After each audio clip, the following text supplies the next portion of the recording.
Dalam nama Bapa dan Putra dan Roh Kudus. Amin. Bacaan kita hari ini dari Markus 12 ayat 28b sampai 34. Sekali peristiwa, datanglah seorang ahli Taurat kepada Yesus dan bertanya kepadanya, "Perintah manakah yang paling utama?" Jawab Yesus, "Perintah yang paling utama ialah, dengarkanlah hai orang Israel, Tuhan Allah kita itu Tuhan yang esa. Kasihilah Tuhan Allahmu dengan segenap hati, dengan segenap jiwa, dengan segenap akal budi, dan dengan segenap kekuatanmu. Dan perintah yang kedua ialah, kasihilah sesamamu manusia seperti dirimu sendiri. Tidak ada perintah lain yang lebih utama daripada kedua hukum ini." Berkatalah ahli Taurat itu kepada Yesus, "Guru, tepat sekali apa yang kau katakan, bahwa Dia itu esa, dan bahwa tidak ada Allah lain kecuali Dia. Memang mengasihi Dia dengan segenap hati, dengan segenap pengertian, dan dengan segenap kekuatan, serta mengasihi sesama manusia seperti diri sendiri, jauh lebih utama daripada semua kurban bakar dan persembahan." Yesus melihat betapa bijaksana jawaban orang itu. Maka ia berkata kepadanya, "Engkau tidak jauh dari kerajaan Allah." Dan tak seorang pun berani lagi menanyakan sesuatu kepada Yesus. Bapak, Ibu, saudara-saudari yang baik, kita diingatkan lagi oleh bacaan hari ini. Kali ini kita diingatkan untuk lebih dekat dengan kerajaan Allah, yaitu dengan cara memiliki pemahaman ini. Menarik, di akhir kalimat, di akhir bacaan ini Yesus berkata, "Engkau tidak jauh dari kerajaan Allah." Dari mana Yesus mengetahui itu? Dari kata-kata si ahli Taurat itu. Apa yang dikatakan ahli Taurat? Itu adalah yang dikatakan oleh Yesus sendiri. Ahli Taurat itu mengulang, mencoba mengelaborasi dengan bahasanya sendiri dua hukum yang Yesus sudah katakan. "Tepat sekali apa yang kau katakan, Guru, bahwa Allah itu esa, dan bahwa tidak ada Allah lain kecuali Dia. Memang mengasihi Dia dengan segenap hati, pengertian tentang akal budi, pemahaman, dan segenap kekuatan secara fisik, secara jasmani, rohani, spiritual, dan mengasihi sesama seperti mengatakan bahwa juga mengasihi diri sendiri. Dua hal yang berjalan bersama. Dan apa katanya yang jauh lebih utama daripada semua kurban bakar dan persembahan? Tentang kasih. Hukum kasih itu yang paling utama.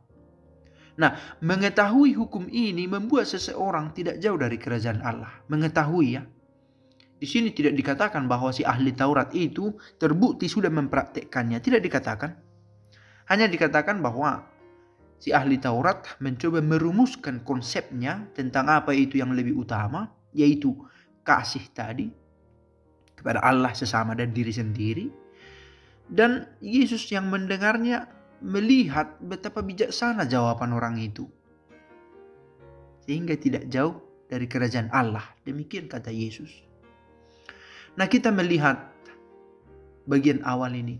Perintah manakah yang paling utama? Saya pikir pertanyaan ahli Taurat ini adalah pertanyaan yang dilontarkan oleh orang-orang yang rindu mencari nilai dalam hidupnya.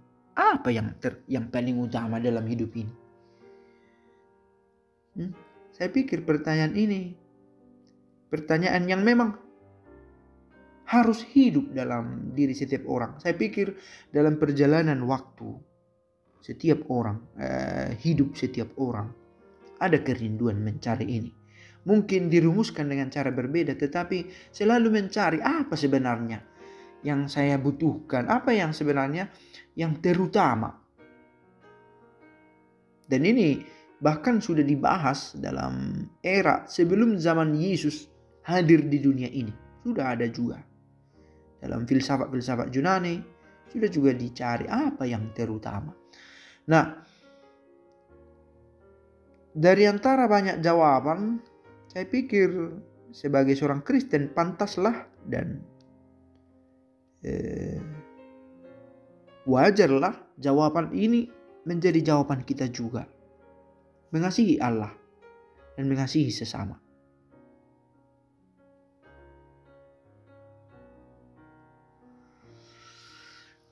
Lagi-lagi kalau kita bertanya, oh ini bukan hal yang gampang. Oh, kita mengantisipasi kecemasan ke arah sana. Oh, saya sudah mencoba dan gagal. Oh, pengalaman saya berusaha mengasihi Allah, mengasihi sesama, toh saya tidak merasakan buahnya. Saya tidak merasakan benefit, keuntungan. Saya merasa dizolimi juga. Sudah jelas-jelas saya berusaha memberi kasih kepada pasangan saya, kepada keluarga inti saya, bapak ibu, keluarga inti.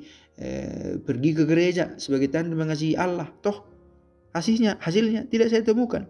Nah, ada pernyataan-pernyataan semacam itu yang bisa saja mematikan semangat atau membuat kita tidak yakin dengan konsep yang ditawarkan oleh bacaan ini. Tetapi kita tahu yang Yesus tawarkan ini adalah sebuah konsep yang Yesus sendiri sudah hidupi, dan itu yang membuat dia tetap hidup. Atau boleh dikatakan begitulah cara Yesus menunjukkan kepada kita ia tetap hidup di dalam hati setiap orang, dengan lontaran, dengan perkataan mengasihi Allah, mengasihi sesama seperti diri sendiri.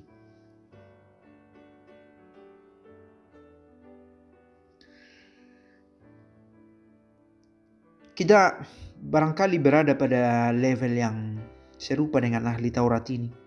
Mudah-mudahan sekurang-kurangnya dalam konsep kita memiliki ini.